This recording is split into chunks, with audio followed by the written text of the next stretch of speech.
Well, partly because I think that the most obvious reason is that people shouldn't believe lies and they shouldn't believe wrong stuff. People should be well informed about all sorts of things.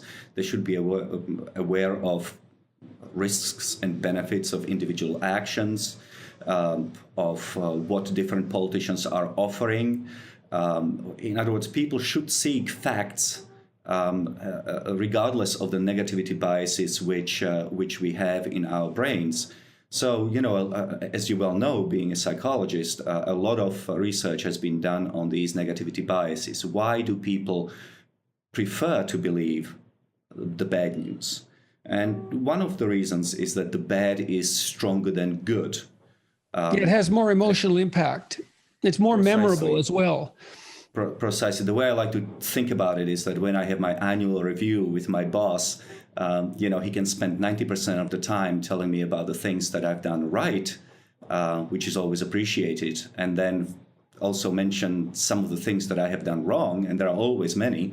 And when I walk out of the interview or the review, the only thing that's in my mind is always the criticism and never the praise. And I think that this applies to a lot of people, is that they focus on the slights, the criticisms, rather than the praise. I think you see that with people's use of social media too. If I scan comments on any given YouTube discussion like this one, it's definitely the case that the negative comments stick out and are memorable compared to the positive comments. I mean, I think there is an impact of proportion.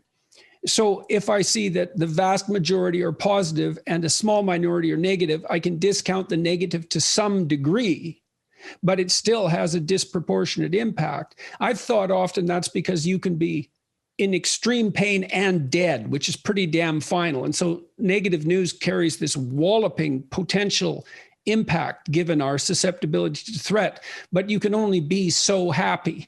It's not like there's an infinite amount of happiness that you can be, but there's certainly a final amount,